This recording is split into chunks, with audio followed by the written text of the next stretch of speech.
और यूपी की राजधानी लखनऊ से इस वक्त की अहम खबर आपको बता दें। विधान भवन में बसपा और कांग्रेस के कार्यालय छीन लिए गए हैं। जी हां, इस वक्त की बड़ी अपडेट। विधानसभा में जिस तरह से बसपा और कांग्रेस का अस्तित्व खात्मे की ओर है, उसी को देखते हुए बड़ा फैसला लिया गया है। लंबे अरसे से विधानसभा में दोनों ही पार्टियों को कार्यालय आवंटित थे, लेकिन अब बड़ा फैसला लिया गया और कांग्रेस और बसपा कार्यालयों को तोड़कर सपा कार्यालय से मिला दिया गया है। यानी कि जो कांग्रेस और बसपा के कार्यालय थे उनको छीन लिया गया है। विधानसभा में सपा कार्यालय को बड़ा कर दिया गया है। इस वक्त की बड़ी अपडेट हम आपको बता रहे हैं राजधानी लखनऊ से, जहां पर विधान भवन में संख्या बल कम होने के चलते दोनों पार्टियों से कार्यालय छीन लिए गए हैं। इस वक्त की बड़ी अपडेट है यूपी की।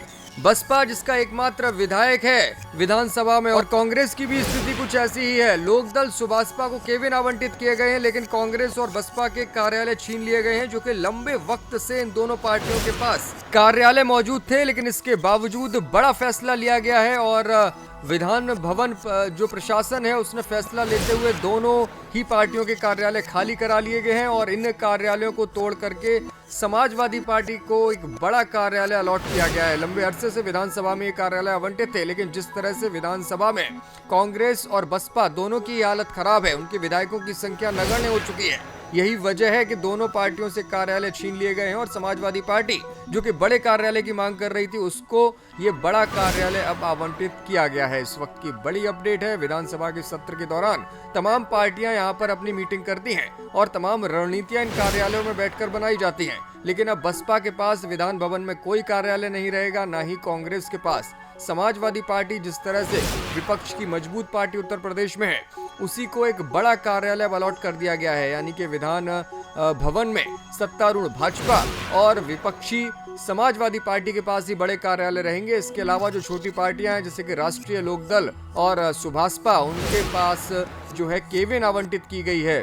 राष्ट्रीय लोकदल हालांकि सपा के साथ गठबंधन में है, लेकिन फिर भी उनको अलग केबिन आवंटित की गई है, जहां पर उनके विधायक बैठ करके बैठक कर सकते हैं। इसके अलावा सुभाषपा को भी केबिन आवंटित की गई, लेकिन सबसे बड़ी अपडेट यही कि कांग्रेस और बसपा से उनके कार्यालय छीन लिए गए, उन्हें कोई केबिन भी आवंटित नहीं की गई है। यानी कि दोनों पार्टियों के पास अब विधान भवन में कोई कार्यालय, कोई स्पेस नहीं रहेगा। समाजवादी पार्टी को बड़ा कार्यालय आवंटित किया गया है, विधानसभा में सपा को अब बड़ा कार्यालय मिल गया और तमाम विधायक उनके यहाँ पर बैठ करके मीटिंग कर सकते हैं। इस वक्त की बड़ी अपडेट है। संख्या बल को देखते हुए दोनों ही पार्टियों से उनके कार्यालय छीन लिए गए हैं। जिस तरह से सुभाषपा और राष्ट्रीय लोकदल के विधायकों की संख्या काफी ज्यादा है इन दोनों पार्टियों से, इसी को देखते हुए लोकदल और सुभाषपा को केबिन आवंटित किए गए हैं, लेकिन समाजवादी पार्टी को एक बड़ा कार्यालय दे दिया गया है, जो कि बसपा और कांग्रेस के पुराने कार्यालयों को तोड़कर सपा के कार्यालय के साथ मिलाकर तैयार किया गया है। अब सत्तारूढ़ भाजपा और विपक्षी समाजवादी पार्टी के पास ही बड़े कार्यालय विधान भवन में रहेंगे।